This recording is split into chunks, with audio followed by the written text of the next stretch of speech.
Shalom teman-teman yang terkasih, dimanapun kita berada. Semoga kita dalam keadaan sehat dan terus ada dalam sukacita di dalam Tuhan. Ya, kembali lagi kita akan menyaksikan kesaksian yang luar biasa dari seorang murtadin.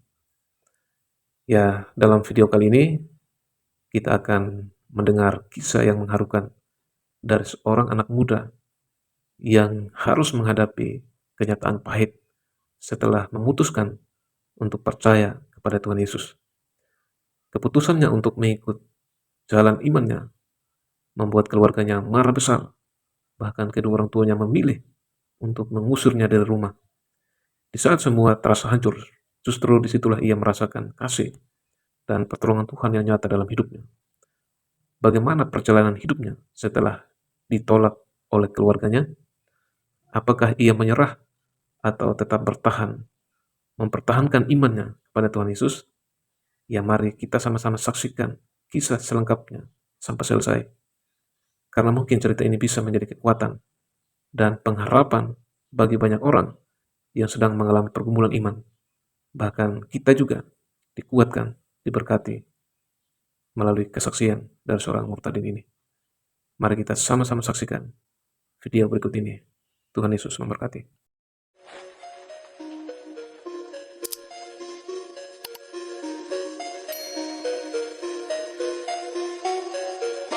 Dan shalom juga kepada para saudara seiman terkasih di dalam Tuhan yang ada di room ini. Sebelumnya saya mau mengucap syukur sama Tuhan Yesus karena atas anugerahnya dan kasihnya saya boleh ada sampai hari ini. Semua bukan karena kuat dan gagah saya, melainkan semua karena kasih dan cintanya yang begitu besar buat hidup saya. Saya di sini akan menceritakan tentang perjalanan hidup saya mengenal Tuhan Yesus. Saya terlahir dari seorang Muslim. Saya dilahirkan dari agama Muslim. Hari demi hari saya lalui, saya lewati, saya jalani sampai satu ketika saya berumur 7 tahun. Disinilah cerita itu dimulai. Pada waktu itu di sekitar umur segitu saya itu berada di sebuah lingkungan yang mayoritasnya itu orang Chinese, Bapak Ibu. Saya tinggal di sana. Jadi seiring berjalannya waktu di dekat situ itu kebetulan ada sebuah tempat les dan isinya itu memang mayoritasnya orang Kristen. Guru-gurunya orang Kristen, murid-muridnya pun rata-rata orang Kristen semua. Yang Muslim hanya saya sendiri. Dan setiap sebelum mulai lesnya pun itu doa dulu, doa nyanyi lagu rohani. Nah, singkat cerita, selama beberapa lama saya ikut, setelah pulang les itu teman saya, salah satu dari murid itu ada ngajak saya ke gereja. Dia teman saya bilang, Ri, ikut aku yuk ke gereja. Di situ saya bilang, wah kamu ini ngeledek aku ya. Kamu kan tahu seorang Muslim, ngapain kamu ngajak aku ke gereja gitu kan. Tapi di situ kan aku bilang, enggak apa nih, aku ke gereja hanya ingin mengambil barang, bukan beribadah. Di situ akhirnya saya bilang, oh ambil barang doang, ya udah yuk saya ikut. Akhirnya saya ikut, Bapak Ibu, saya ikut. Ketika sampai dia masuk, saya berdiri di depan gerbang. Saya berdiri di depan gerbang, tiba-tiba gak lama ibu gembalanya nyamperin saya. Di situ ibu gembalanya bilang, adik sini masuk. Kamu ngapain berdiri di depan teman kamu masuk?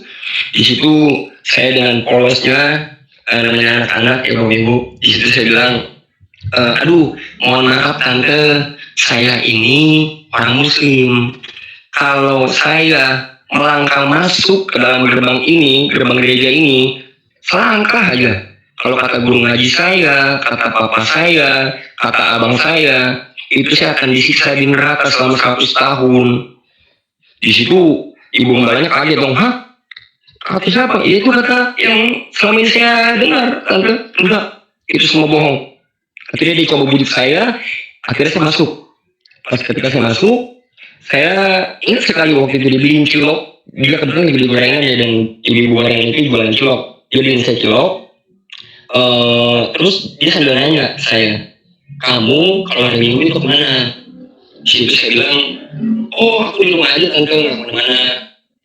Di situ si ibu marahnya bilang, hari Minggu datang ya ke gereja, nanti banyak kok anak-anak seumuran kamu, nanti kita gambar, kita mewarnai, kita nyanyi-nyanyi, eh, nanti kita pokoknya happy di sini. Dia si ibu gembalanya ini nggak bilang mau ibadah Bapak Ibu, dia hanya menjelaskan seperti itu. Di situ saya pun nggak jawab pertanyaan dia, saya cuma ya udah ngangguk-nganggukin kepala aja gitu kan, karena saya nggak ngerti apa yang dia katakan. Akhirnya sepulang dari gereja itu saya kepikiran sama perkataan si ibu gembala itu. Saya tiba-tiba kepikiran, saya penasaran juga gitu. Sebenarnya ibadah gereja tuh, ibadah orang Kristen tuh kayak gimana sih gitu kan. Akhirnya karena saya kepikiran, hari Minggunya saya datang. Saya datang ke gereja, bukannya dapat jawaban, malah saya bingung. Bapak Ibu, saya bingung karena menurut saya saat itu ibadah orang Kristen itu lucu. Lucunya adalah kok lagi ibadah tuh bisa ya bolak balik kamar mandi gitu kan, loncat-loncat, nyanyi, tepuk tangan gitu kan. Sedangkan di kepercayaan saya yang sedang saya anut pada waktu itu, boro-boro boleh begini gitu kan. Istilahnya tengok kanan kiri aja batal gitu kan. Di situ mulai timbul pertanyaan dalam pikiran saya, apa ya? Kok begini gitu kan? Akhirnya dari situ mulailah minggu saya datang lagi, masih nggak ada jawaban. Sampai berpuluh-puluh kali saya datang, akhirnya saya dapat satu jawaban yang membuat saya tuh kayak, oh ternyata ini yang selama ini saya cari. Oh ternyata ini Tuhannya orang Kristen yang orang Kristen tuh sembah. Wow luar biasa ya. Tuhan Yesus tuh luar biasa gitu kan. Akhirnya karena saya udah mendapat jawaban itu, saya dari situ saya jadi setiap hari datang ke gereja setiap minggu. Mau hujan, mau sakit sekalipun saya tetap datang. Saya datang sampai pada waktu saya kelas 1 SMP, saya ini sekolah di sebuah sekolah yang mayoritasnya memang orang Muslim ya, bisa dibilang kayak madrasah gitulah. Saya di sekolahkan di sana dan membiayai sekolah saya itu abang saya. Saya sekolah dan kebetulan di sini sekolah ini diwajibkan untuk para murid laki-lakinya setiap habis pulang sekolah itu azan bergantian. Jadi hari ini siapa, besok siapa. Dan kebetulan saya dijadwal juga untuk azan di masjid dekat sekolahan saya itu. Singkat cerita, sering berjalan waktu sampai saya naik di kelas 3 pertengahan, saya dibaptis terima Tuhan. Sebelum dibaptis, saya ini mengalami perjumpaan pribadi sama Tuhan Yesus mimpi. Pada waktu itu, di mimpi itu saya itu berada di tepi laut, dan posisi itu nggak ada orang, sepi banget nggak ada orang. Jadi pada saat itu tiba-tiba ada ular besar nyamperin saya. Ular besar itu nyamperin saya, dia mau memakan saya, membinasakan saya. Tiba-tiba di saat yang bersamaan cahaya putih itu datang. Dia membentangkan tangannya seperti ini, kedua tangannya. Terus tiba-tiba nggak tahu kenapa itu ular itu mati. Ketika cahaya itu datang, saya ingat banget rambutnya bergelombang kemasan seperti ini, segini, tapi mukanya bersinar nggak kelihatan. Tiba-tiba setelah cahaya putih itu datang, ular itu mati. Tiba-tiba setelah ular itu mati, cahaya putih itu nyamperin saya. Dia mengulurkan tangannya, dia bilang, ikutlah aku, maka kamu akan selamat. Di situ setelah dia ngomong gitu, akhirnya saya pegang tangannya, saya dibawa naik ke atas perahu, Bapak Ibu. Saya dibawa naik ke atas perahu kecil yang isinya itu cuma buat 4 orang lah gitu.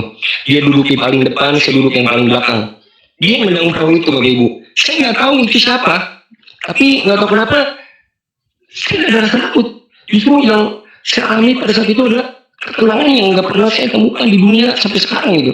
Benar-benar damai, tenang. Saya bilang ini siapa gitu. Akhirnya saya dibawa ke tengah laut, Bapak Ibu. Dibawa ke tengah laut, pas di tengah laut tiba-tiba saya bangun.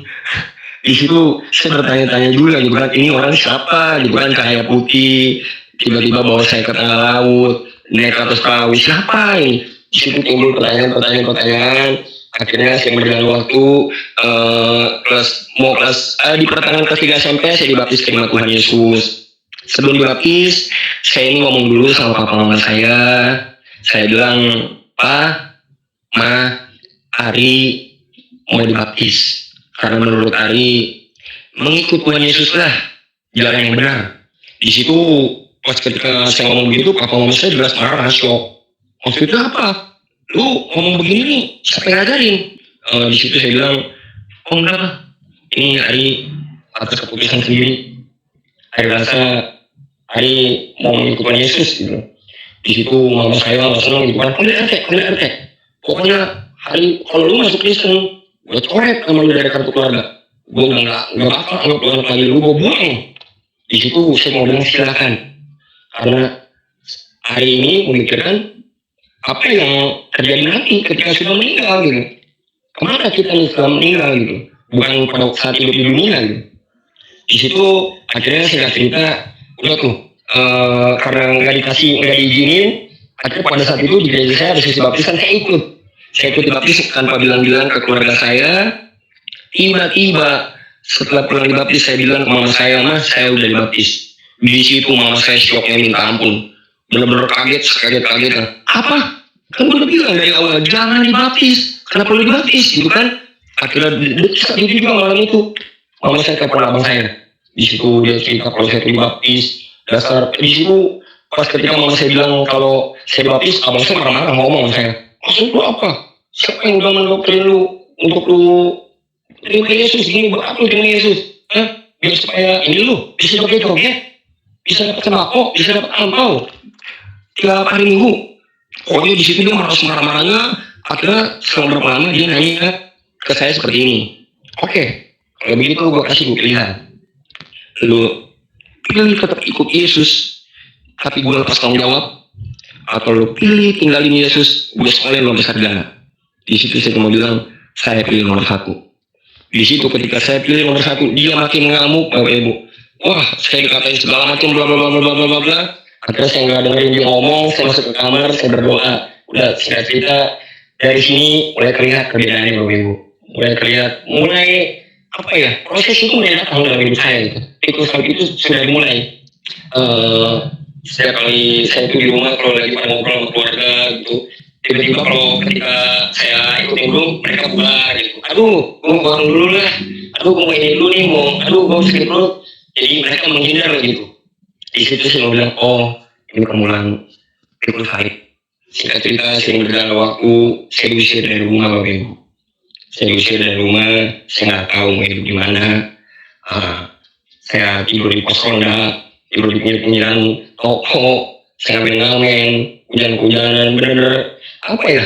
Dibilang hampir mirip gitu kan, bener-bener hal yang sebelumnya tuh nggak pernah saya rasain gitu. Tapi saya baru merasakan ini ketika saya itu mengikuti Yesus gitu.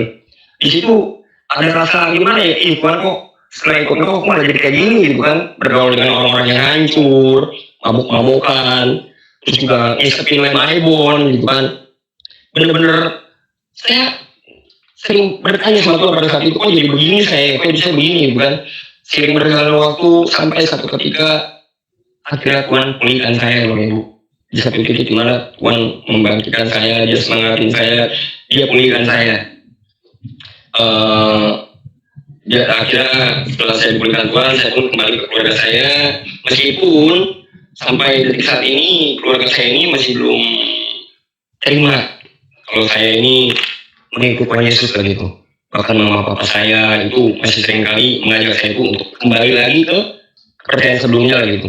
Mama saya selalu bilang, aduh ntar gue kalau mati siapa yang doain, ini di rumah yang laki-laki cuman lu yang paling gede, aduh gimana nih kalau mati papa lu, mama lu nggak ada bisa ngaji.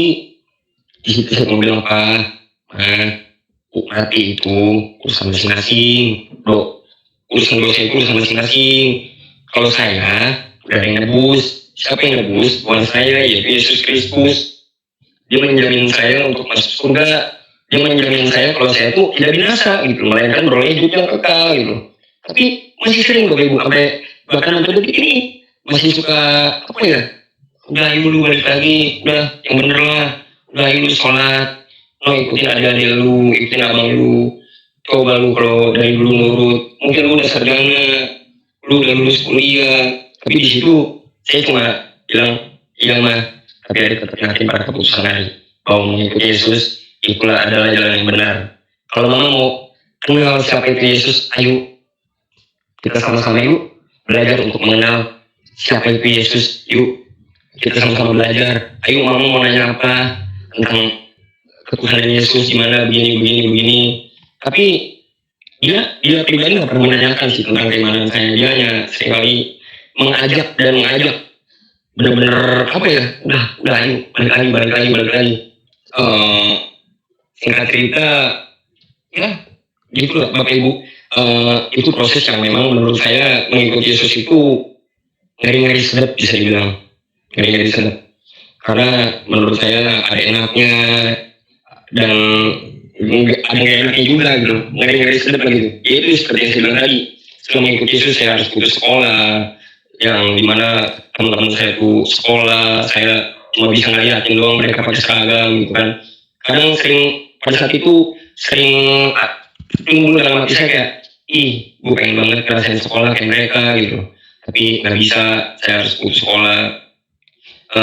Singkat cerita, saya di sini akan menyaksikan tentang apa yang saya alami di akhir 2024 kemarin ya Bapak Ibu.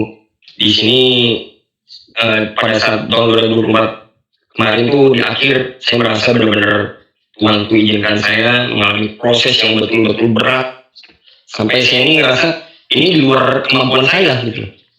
Di situ Tuhan mengajarkan saya untuk saya menjadi pribadi yang semakin hari semakin lebih dewasa lagi. Di situ Tuhan ajarkan saya untuk saya menjadi pribadi yang semakin hari semakin kuat, semakin sabar, semakin apa ya, rendah hati. Di situ benar-benar saya ngerasa ketika saat itu keluarga saya nggak ada buat saya, teman saya nggak ada buat saya, bahkan ketika saya berdoa pun saya ngerasa Tuhan nggak jawab doa saya gitu. Di situ Tuhan berkata begini sama saya, anakku, aku tahu bahwa kamu anak yang kuat. Aku tahu bahwa ada Daud di dalam diri kamu. Aku tahu bahwa kamu sanggup, bahwa kamu mampu menghadapinya. Ingatlah bahwa ada beberapa jalan yang memang harus kamu tempuh sendirian. Tidak ada teman, tidak ada orang tua, ataupun pasangan. Tapi hanya kamu dan aku. Aku ingin kamu melewati badai hidup itu bersama denganku. Aku ingin kamu melihat bagaimana penyertaanku, nak. Anakku, apa yang telah hilang dari diri kamu akan aku ganti dengan yang lebih baik. Air matamu akan aku ubahkan menjadi sukacita kemenangan. Apa yang kamu alami sekarang itu akan menjadi kesaksianmu di kemudian hari nanti. Kamu tidak sendiri, aku mengasihimu. Di situ Bapak Ibu, ketika saya mendengar Tuhan dengan jelas ngomong begitu ke telinga saya, saya benar-benar, bahkan sampai sekarang kalau saya masih ingat tuh, saya nggak bisa berkata-kata lagi, benar-benar Tuhan Yesus tuh baik banget buat hidup saya gitu. Kasihnya, cintanya itu benar-benar besar banget bagi hidup saya gitu. Jujur secara manusia, mungkin kalau secara daging saya ini dibilang kuat nggak kuat Bapak Ibu. Karena menurut saya tantangan mengikut Tuhan Yesus tuh benar-benar berat banget gitu. Benar-benar sering kali saya ngomong ke kokoran saya, aduh kok kayaknya saya nggak kuat dah. Udahlah, udah sini aja, sudah capek. Karena saya sering kali dapat tantangannya itu justru dari orang dalam sendiri. Oh, dari orang-orang yang simpanan ke saya dihina, saya dikasih maki, saya dikatain, dicemooh begini-begini. Aduh, saya nggak kuat dah. Benar-benar saya ngerasa malah yang di keimanan saya dulu itu orang-orangnya lebih apa ya, lebih mendukung saya gitu. Di situ kok saya bisa buat nangin saya, nguatin saya, semangat ya, kamu gak sendiri, ada Tuhan yang di samping kamu. Kamu kalau lagi capek, lagi gelisah, lebih baik berdoa daripada kamu mengeluarkan kata-kata yang sia-sia, daripada kamu bilang kamu nyesel apa begini segala macam. Lebih baik kamu berdoa, minta ampun sama Tuhan, minta ketenangan, minta kedamaian, biar Tuhan tuh ya jamah hati kamu gitu loh. Di situ, aduh, kalau saya ingat-ingat benar-benar. Tapi satu hal yang saya bangga adalah Yesus nggak pernah tinggalin saya sedikit pun sampai detik ini Bapak Ibu. Bahkan di saat keluarga saya nggak ada buat saya, di saat keluarga saya membuang saya, bahkan mama saya pernah sekali bilang sama saya kalau dia nyesel udah lahirin saya ke bumi ini. Mama saya bilang, gue nyesel banget udah lahirin lo ke bumi ini, Ri. Kalau aja gue tahu lu udah gede bakalan kayak gini, lebih baik lu gue buang dari waktu lahir. Gue nyesel banget. Di situ Bapak Ibu, ketika itu juga muka saya diludahin sama saya. Di situ saya benar-benar nangis, nggak bersuara Bapak Ibu. kayak aduh sakit tapi sakit banget. Saya mikir kayak kok orang tua sendiri gitu yang ngelahirin saya kok bisa-bisanya gitu beginiin saya gitu, ngeludahin muka saya gitu. Saya benar-benar ngerasa saya nggak punya siapa-siapa di hidup ini gitu. Saya kayak gimana ya, nggak pernah ngerasain yang namanya kasih sayang orang tua gitu sejak sejak saya ini mengikut Tuhan Yesus gitu.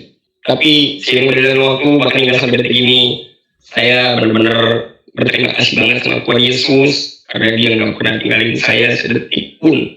Kemanapun saya pergi dia selalu ada bersama-sama dengan saya, dan saya juga bersyukur kalau saya ini punya koko-koko rohani yang perhatian sama saya, yang seringkali nguatin saya gitu.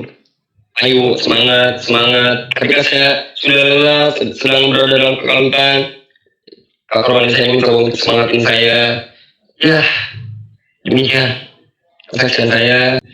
Bagi yang mendengar, terima kasih terus memberkati. Ya luar biasa ya Bro Ari. Bapak Ibu, anak ini belum sampai usia 25 tahun. Dia masih di bawah 25 tahun. Dia mengalami penolakan yang luar biasa. Apa yang dialami juga saya alami. Saya jadi Kristen itu dalam usia ya seperti Bro Ari ini. Bagaimana saya harus menjadi gelandangan. Saya diusir dari rumah. Orang Kristen gak bisa terima. Karena mereka takut. Karena Poso kota kecil. Nah karena itu ya saya jalan aja tanpa tujuan. Tiba malam ya bisa tidur di mana tidur di situ. Kadang nggak makan. Kadang saya makan makanan yang dibuang oleh orang. Yang penting untuk mengganjal perut yang keroncongan sepanjang hari. Saya nggak mandi. Ya tidak ada tempat berteduh. Kalau malam tiba, saya lihat ada di mana bisa tidur, ya di situ saya tidur. Dan itu berhari-hari. Dan orang Kristen tidak banyak tahu itu. Karena saya nggak minta belas kasihan dari orang Kristen. Saya cukup tegar waktu itu. Di usia seperti Bro Ari ini. Ya bahkan ketika saya diproses secara hukum itu saya di usia 26 tahun. Ya sudah diperhadapkan di pengadilan dan dianiaya di rumah tahanan negara Poso. Dan kemudian divonis 4 tahun 6 bulan penjara. Saya masuk penjara dianiaya, masuk sel tikus. Jadi inilah yang kami alami, bahwa apa yang orang bilang kami jadi Kristen itu ya dijanjikan, dijamin, gak ada yang jamin. Kami itu jadi Kristen karena kami telah menemukan Tuhan yang benar dan jaminan keselamatan di dalam Yesus Kristus. Baik Bro Ari, saya juga sempat terenyuh ya. Apa yang Bro Ari sampaikan juga saya alami. Nah saya ingin tanya, waktu kamu diusir dari rumah, kamu pergi kemana? Kamu ditidur di mana? Kamu makan apa? Tolong ceritakan. Iya Pak, jadi pada waktu di sini tuh saya tuh ya udah keliling nggak jelas aja gitu Pak. Keliling nggak jelas, ada pos ronda saya tidur di emperan toko. Saya untuk makan ya paling saya ngamen sih, ngamen kalau ada orang lagi duduk saya ngamen. Karena yang ada di pikiran saya saat itu saya udah gak ada rasa malu lagi. Yang ada di pikiran saya hanya gimana caranya biar sekarang ini saya bisa makan. Itu aja sih. Tapi sempat ada rasa nyesal ikut Tuhan ya? Pada waktu itu beberapa kali. Jadi Bapak Ibu, Bro Ari ini hidup sebatang kara. Bahkan dia belum ceritakan bagaimana dia mengalami aniaya dari keluarga dekatnya, ya. Dan dia putus sekolah hari ini. Dia sebatang kara, nggak ada yang peduli dia. Tapi dia bisa bertahan karena dia fokus sama Tuhan Yesus. Nah coba ceritakan bagaimana kamu reaksi orang tua itu. Dan satu hal, kamu berani loh ngajak orang tuamu untuk mengenal Tuhan Yesus. Itu saya sangat salut loh. Itu luar biasa di usia seperti kamu ya. Nah, apa tindakan orang tuamu itu? Saya pernah dengar kesaksianmu. Coba kamu ceritakan deh dengan jujur, secara terbuka aja. Ya, pada waktu saya dibaptis ini kan saya nggak bilang awal-awalnya Pak sama mama saya kan. Saya udah bilang. Tapi pas saya mau dibaptis saya nggak cerita lagi ke keluarga saya main baptis aja gitu kan. Dengan keberanian saya, setelah selesai dibaptis, saya baru ngomong sama mama saya. Di situ mama saya kan kaget kan. Apa? Kok lu nggak dengerin kata-kata gua gitu kan? Kan gua udah ngomong jangan sampai dibaptis. Nggak perlu dibaptis gitu kan. Akhirnya di saat itu juga dia telepon abang saya. Dia menceritakan kalau saya ini dibaptis gitu. Dia pokoknya benar-benar kayak kesel banget lah gitu. Di situ abang saya pun, mama saya ini ngasih teleponnya ke saya gitu. Semua ngomong sama abang saya. Di situ abang saya marah-marah. Kurang ajar lu, dibaptis tanpa izin, tanpa ngomong sama gua, begini segala macem. Temuin gua sama pernyataannya yang ngebaptis lu. Gua gak terima sebagai abang lu. Karena dia ngebaptis lu tanpa bilang-bilang. Bener-bener di situ. Oh, abang saya marah banget. Di situ, detik saat itu juga, mama papa saya tuh udah kesel banget gitu. Panggil RT. Di situ tetangga bahkan mungkin pada ngedengar kali ya. Panggil RT. Gua mau coret namanya anak dari kartu keluarga gua. Karena mulai detik saat ini dia bukan anak gua lagi. Di situ mama saya pun nangis, Pak. Bener-bener kayak kecewa kayak gitu. Panggil. Gua udah ini dah, aduh katanya. Bener-bener ini anak nggak nurut, lebih nurut sama pendeta, lebih nurut sama orang Kristen. Panggil itu kan. Istri saya pun nggak bisa ngelakuin apa-apa, saya cuma bisa ikut-ikutan nangis aja gitu. Ini udah keputusan hari.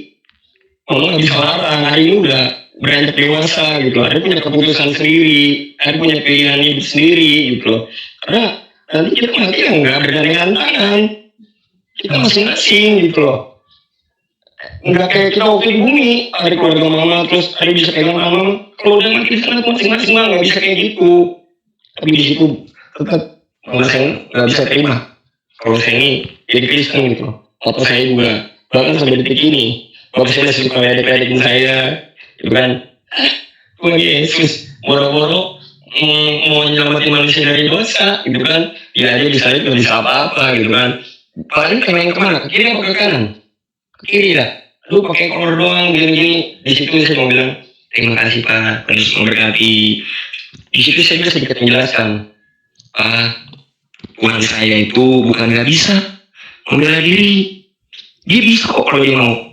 Tapi bukan itu tujuan dia datang ke bumi. Tapi tujuan dia datang ke bumi memang untuk mati di atas kayu salib, untuk menyelamatkan manusia dari dosa. Itu tujuannya.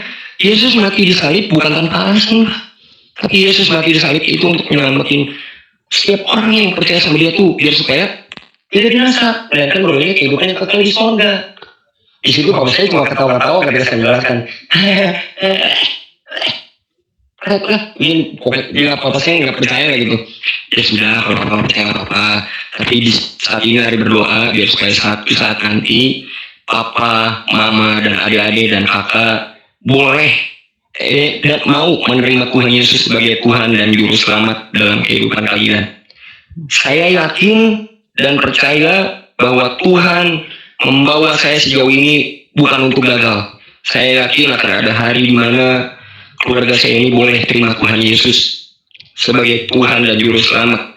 Saya percaya kalau hari ini Tuhan pilih saya di keluarga saya untuk yang menerima Tuhan paling pertama gitu. Karena saya yakin Tuhan yang bisa ubah, saya yang bisa ubah keluarga saya. Melalui saya lah keluarga saya bisa diselamatkan Tuhan Yesus. Saya yakin dan percaya akan ada saat di mana keluarga saya bisa dimenangkan dan terima Yesus sebagai Tuhan dan Juru Selamat. Amin. Satu orang bertobat, seisi keluarga diselamatkan. Terus tetap berdoa ya, minta sama Tuhan. Saya pun berdoa untuk ibu saya itu 19 tahun kemudian. Baru dia mau dibaptis, menerima Yesus sebagai Tuhan dan Juru Selamat.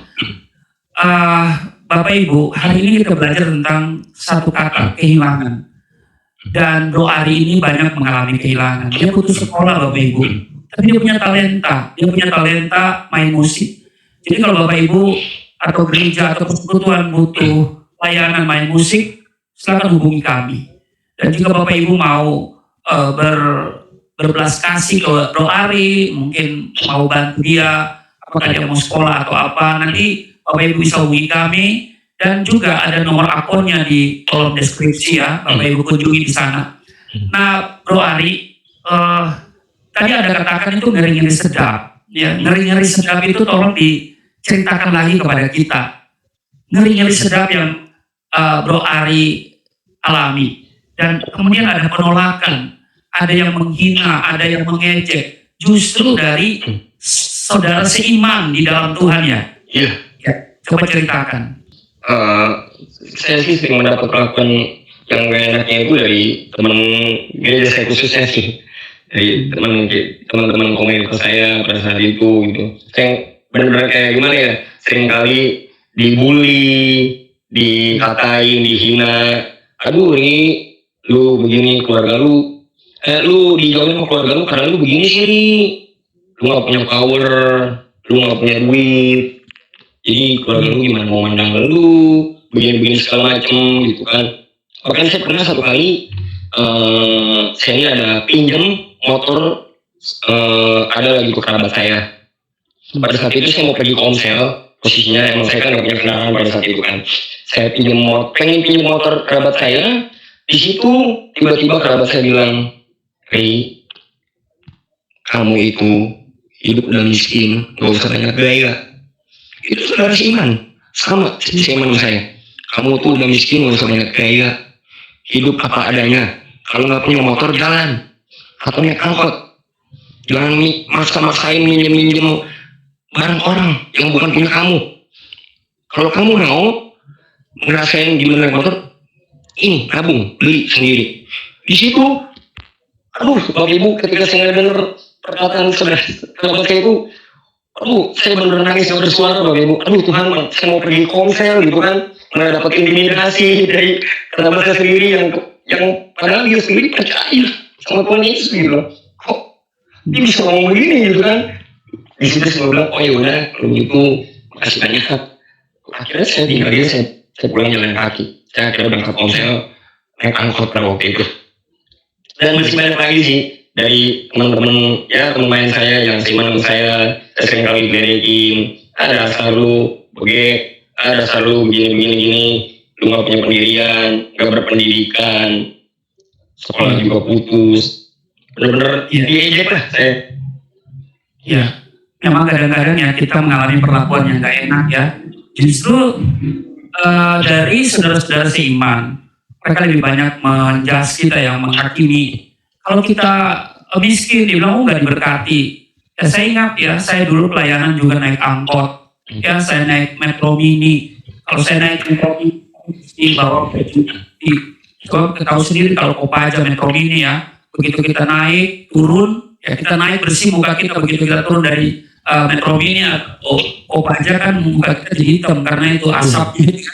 Nah jadi kadang-kadang saya itu masuk ke tempat ibadah, mereka pikir saya siapa gitu, gembel dari mana. Kadang nggak disuruh masuk, padahal saya yang mau khotbah. Pernah juga saya naik sepeda motor kehujanan ya, cuman telat 10 menit kalau nggak salah, ibadah sudah digantikan pengkhotbahnya, dan waktu saya datang dia lihat saya kusut kena hujan, saya nggak disuruh masuk ya, disuruh pulang ya. Saya banyak juga mengalami penolakan itu. Kalau dari kalangan orang tua atau saudara-saudara dari Muslim, ya mungkin kita masih kuat ya. Tapi ketika kita berhadapan dengan teman-teman yang seiman atau dari kalangan Kristen, nah kadang-kadang itu hati kita seperti nggak mau terima. Tapi yang kembali lagi bahwa mungkin Tuhan izinkan itu kita alami supaya sebagai proses pembentukan iman kita. Dan supaya kita juga tidak bergantung kepada manusia, kita tidak melihat manusia, tapi kita melihat Tuhan Yesus, kita tidak melihat gereja. Nah hari ini kamu kemana-mana jalan kaki juga? Sekarang saya juga udah ada motor, Pak. Oh ada sepeda motor, oke. Kalau belum ada sepeda motor, saya mau berdoa khusus supaya kamu punya sepeda motor. Wah, haleluya. Nah, jadi kamu nggak punya kerinduan untuk melanjutkan sekolah, kamu cuma sampai SMP ya? SMP selesai nggak? SMP. Selesai. SMA 3 bulan putus. Iya. Oh putus. Oke. Masuk SMA 3 bulan putus. Ya, kalau kamu bisa menyelesaikan SMA, mungkin bisa supaya kamu bisa masuk teologi, sekolah teologi atau sekolah apa gitu ya, untuk memperlengkapi diri. Supaya ke depan kita bukan jadi mental pengemis ya. Kita tetap bisa kuat dengan keadaan kita bisa dapat biaya hidup dari pekerjaan yang kita geluti ya. Tapi kembangkan itu talentamu itu, yaitu main musik, dan nanti satu saat kamu bukan cuma main musik tapi harus jadi pembicara ya. Amin. Kita mengundang teman-teman yang mau masuk untuk bertanya langsung kepada Bro Ari sebagai narasumber malam hari ini, silakan. Nah saya itu masih penasaran ya, umur berapa kamu datang ke gereja itu lalu gembala itu ngajak kamu masuk? Itu enggak? Saya ngikut-ngikutnya itu pada saat umur 7 tahun, Pak. Oh, 7 tahun. Emang di sekitar tempat tinggalmu ada gereja? Enggak, kayak cuma tempat les gitu, Pak. Gerejanya itu jauh dari rumah saya pada saat itu. Oh, ya. Gerejanya itu cukup jauh. Bahkan saya kenapa, Pak? Ya, kamu di usia 7 tahun ya. Itu berarti Iya. masih dalam kondisi ya polos ya. Dan saya percaya bahwa Betul, Pak. Tuhan yang mengizinkan, Tuhan yang bawa Roh Kudus yang membawa kamu itu. Saya sangat percaya karena kamu di usia 7 tahun loh. Ya kan? Kemudian kamu dibaptis ya, sudah dibaptis di usia Usia 15 tahun. 15 tahun. Bapak Ibu, di usia 15 tahun dia telah ambil keputusan yang besar dengan segala konsekuensi untuk dibaptis. Dan setelah dibaptis berapa hari kamu sampaikan kepada orang tuamu?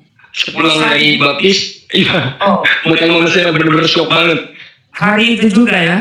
Hari Iya, itu juga betul. setelah dibaptis Betul. kamu kasih tahu apa sebenarnya yang mendorong Iya. kamu sehingga kamu berani memberitahu kepada orang tuamu.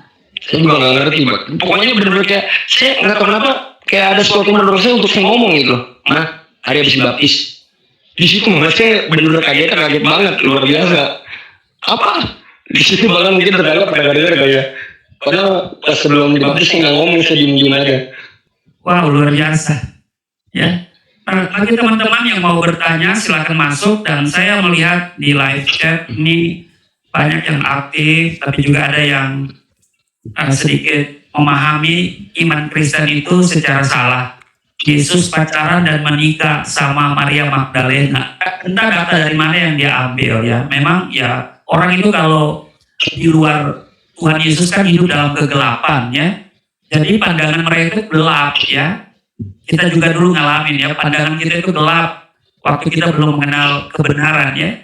Kita masih ada di tempat yang keliru ya, dan macam-macam mereka ungkapkan ya.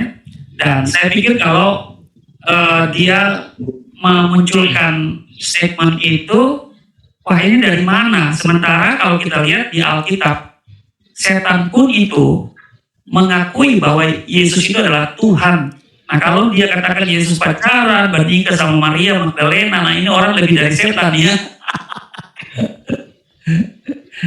Ini lebih dari setan, makanya ada yang komentar, kamu anak jin ya? Bisa tahu. Ya ada yang komentar begitu, kamu anak jin ya? Bisa tahu ya kalau Yesus itu pacaran dan menikah. Haleluya. Lucu ya. Nah, kita itu kalau dicaci maki atau didiskreditkan seperti itu iman percaya kita Tuhan Yesus, kita nggak pernah ada rasa kesal ya. Gimana ya, beda dengan orang kalau belum terima Yesus ya, belum ada roh kebenaran, roh Kristus, roh kudus ada dalam dirinya, itu bawaannya waduh kalau kita senggol sedikit ya, itu pasti marah, lapor gitu, lapor ke kepolisian, tangkap, ya kan, penjarakan, ya kan, nah itu. Nah tapi kalau kita sudah di dalam Kristus, waduh, kita lebih banyak mengampuni, mengasihi, karena Tuhan Yesus katakan, kasihlah musuhmu dan berdoalah untuk mereka. Nah, saya mau tanya lagi nih ya, Bro Ari ya, bagaimana tekanan sosial? Ya kan ada dari keluarga, tapi juga mana di lingkungan sosial ya yang bukan keluarga tapi masih dalam iman yang lama gitu. Ada mungkin sesuatu yang Bro Ari alami? Ada sih Pak, teman main saya sempat bertanya, dia emang dari Muslim. Saya cerita kalau saya ini murtadin. Saya dengan ini saya cerita, saya murtadin, saya tadinya Islam. Saya tadinya Muslim, saya ya bisa dibilang sholat nggak pernah ketinggalan gitu loh. Tapi saya sekarang terima Tuhan Yesus. Di situ teman saya ini kayak gimana ya? Gel lu ya, aduh lu bodoh banget, lu udah berada pada posisi yang benar, pakai jalan yang sesat gitu kan?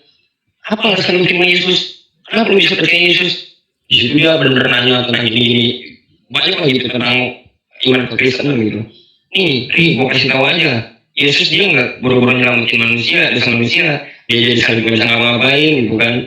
Gue ini belajar Islam nih, gini-gini, aduh lu salah nih, udah lu balik lagi, ayo buat pintu lu buat masuk lagi. Kok bisa bilang, mohon maaf, saya udah terima keselamatan yang tidak ada dimanapun itu dan cuma ada di dalam Tuhan Yesus. Dan masih sering banyak aja sih. Dan teman-teman SMP saya bahkan pada nanya-nanya, kok lu bisa-bisanya nih menerima Tuhan Yesus gitu kan? Padahal kan lu dulu setiap sekolah kan lu kan selalu aja gitu kan di masjid kan komat gitu kan. Bahkan saya pernah satu kali itu dijadikan imam oleh ini pada waktu itu saya sholat saya tiba-tiba nih ada yang punggung saya kan sebenarnya itu kan tanda kalau dia ingin saya jadi imamnya gitu kan. Pas setelah selesai itu rame banget, saya nengok kanan kiri, bisa bilang ada kali sekitar 20 orang kali, bisa bilang rame juga ya, bener-bener terus ini bukan nyangka gitu loh, kok lu seorang lu gitu, kok bisa sih masuk Kristen gitu, lu ngaji suaranya bagus, lu kalau ajan juga guru-guru pada bertanya-tanya itu dari siapa yang ajan, Masya Allah suaranya benar-benar merdu sekali menyayat hati saya, kenapa Ri? Di situ pada kepo, kenapa di situ saya ceritain begini karena saya mengalami perbedaan dalam mengikuti Yesus. Di dalam Tuhan itu, dalam Yesus itu ada perbedaan. Apa perbedaannya? Kasih. Di Alkitab saya, di kepercayaan saya sekarang di Alkitab saya ada tertulis, jika kamu ditampar pipi kananmu, berikan juga pipi kirimu. Di situ kamu saya bilang, lu berarti bodoh. Kalau gue mau lawan, Ri. Di situ saya menjelaskan itu. Maksudnya bukan begitu. Maksudnya tuh bukan berarti kalau ditabok terus pipi kanan terus saya kasih pipi kiri, bukan. Saya bilang kamu salah pengertian. Maksud dari perkataan itu adalah kalau ada orang berbuat jahat jangan balas kejahatan. Karena kalau saya berkata, jika kamu mengasihi orang yang mengasihi kamu, apalagi dengan kamu dengan orang dunia. Itu yang Tuhan Yesus saya katakan. Di situ sejak saat itu, sejak saya jelasin ke teman-teman saya, akhirnya teman saya nggak pernah nanya lagi sih kenapa gitu. Saya ini menerima Tuhan Yesus sebagai Tuhan Juru Selamat karena saya pun sudah menjelaskan gitu. Di situ bahkan papanya ngomong ke saya, memang namanya kepercayaan maksud saya, kalau udah keyakinan kita nggak bisa larang ya, itu mah keputusan masing-masing. Meskipun saya juga misalkan anak saya gitu mau milih kepercayaan apa, ya saya nggak bisa larang. Saya hanya bisa memberitahu apakah kamu sudah yakin dengan apa yang kamu yakini. Karena ya benar yang kamu bilang Ari, setiap orang itu pasti punya pilihan. Apalagi sudah beranjak dewasa, pasti dia harus punya pegangan. Mana yang dia yakini silahkan jalani. Di situ papanya teman saya pun mengerti saya gitu. Ya jalani aja sekarang apa yang kamu percaya, silakan. Yang taat, ya rajin-rajin ibadah. Mereka justru malah sekarang kayak apa ya, support saya gitu Pak.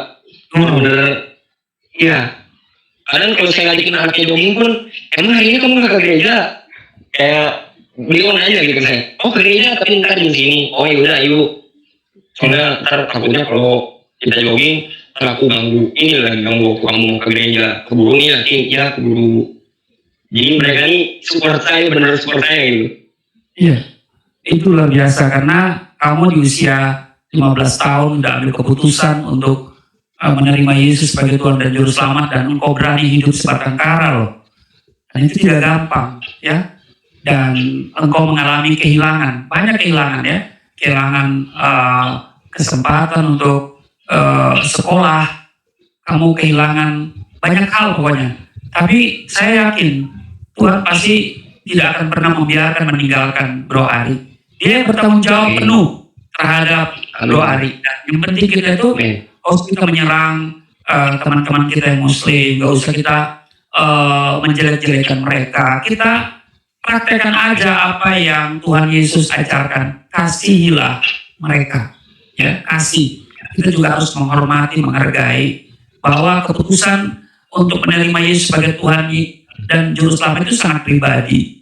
Dan ya kan kita tetap berkawan walaupun kita berbeda agama. Ya kan? Kita harus tetap berkawan walaupun juga kita beda iman. Tapi herannya kadang-kadang kita di Kristen, kita putus kawan, ya kan?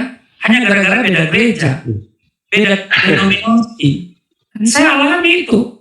Kamu tantangan, kesulitan yang akan engkau alami itu belum berhenti, akan terus itu, akan terus. Tapi pesan saya tetap kuatkan hatimu, ya, teguhkan dan kuatkan hatimu. Pokoknya pandang Tuhan Yesus, ya, dan jangan pernah ada perasaan untuk balik, untuk meninggalkan Tuhan. Pokoknya seperti moto kita, sekali Yesus, untuk selama-lamanya tetap Tuhan Yesus. Ya, Amin. Kamu sudah bisa menghasilkan buah dan luar biasa, dan pada akhirnya semuanya berubah.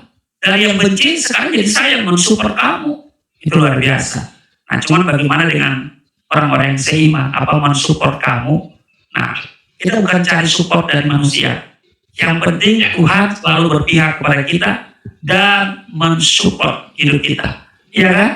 Mungkin ada yang mau disampaikan lagi, Bro Ari, sebelum kita menyelesaikan live kita malam ini. Ini satu pertanyaan. Apa pesan Bro Ari bagi mereka yang sedang mengalami kebimbangan iman seperti yang dialami oleh Bro Ari? Apa pesan saya sih? Pesan saya sih harus lebih dekat lagi sama Tuhan. Harus lebih sering bangun hubungan intim sama Tuhan setiap hari. Karena menurut saya dengan kita berhubungan intim sama Tuhan, dengan kita berdoa, itu adalah yang akan menjadi sumber kekuatan kita. Gitu. Ibarat sebuah handphone, mau secanggih apapun handphone, di dalamnya mungkin terdapat fitur yang canggih. Apa sih kecanggihan HP kita yang kita punya gitu? Mungkin HP kita ini mampu mengusir kesialan. Tapi saya mau bilang begini, secanggih-canggihnya handphone kita, kalau baterainya nggak terisi dan nol, itu percuma dan sia-sia. Yang membuat handphone kita ini terus berfungsi adalah karena dia connect dengan sumber kekuatan. Nah, kita juga perlu yang namanya connect dengan sumber kekuatan itu, supaya kita tuh terus terhubung, terus kuat gitu bersama dengan Tuhan. Itu sih pesan saya. Tetap semangat. Membangun keintiman dengan Tuhan, ya. Artinya hidup takut akan Tuhan, lebih dekat dengan Tuhan, lebih banyak bergaul dengan Tuhan, ya, dan berbicaralah kepada Tuhan. Karena kalau kita dekat dengan Tuhan, maka Tuhan yang membela kita. Dan jangan andalkan yang lain, andalkan Tuhan. Di usia sepertimu yang belum cukup 25 tahun, saya terlalu percaya bahwa masa depanmu adalah masa depan yang baik, yang Tuhan rancang bagimu hari. Karena itu tetap semangat, ya, layani Tuhan, ya, jangan motivasi yang lurus, jangan motivasi ngamon, jangan motivasi yang bengkok, ya. Jadi tetap layani Tuhan, ya, bekerja kepada Tuhan, Tuhan yang bertanggung jawab kok, ya, dan pasti Dia akan memberi masa depanmu pasti ada di dalam Tuhan, ya. Terima kasih atas keterbukaan malam ini, dan saya percaya kesaksian Bro Ari ini sangat memberkati banyak orang, dan kiranya ini menjadi ruang refleksi bagi kita semua, ya, bukan untuk perpecahan, karena kita tidak sedang menghakimi siapa yang benar, siapa yang salah. Puji Tuhan, luar biasa kesaksian dari seorang anak muda ketika dia berani mengambil satu keputusan dalam hidupnya untuk percaya pada Tuhan Yesus sebagai Tuhan dan Juru Selamat dalam hidupnya. Ya, teman-teman yang terkasih, itulah kisah perjuangan seorang anak muda yang rela kehilangan tempat tinggal, ditolak keluarga, bahkan harus menanggung air mata demi mempertahankan imannya kepada Tuhan Yesus. Namun di balik semua penderitaan itu, Tuhan tidak pernah meninggalkannya. Justru saat semua orang menjauh, kasih Tuhan menjadi semakin nyata dan sempurna dalam hidupnya. Bagi siapapun kita yang saat ini sedang mengalami penolakan, hinaan, atau pergumulan karena mempertahankan iman, ingatlah bahwa Tuhan selalu menyertai orang-orang yang setia kepadanya. Tetap kuat, tetap percaya, dan jangan pernah menyerah. Karena Tuhan sanggup mengubah setiap luka menjadi kesaksian yang indah.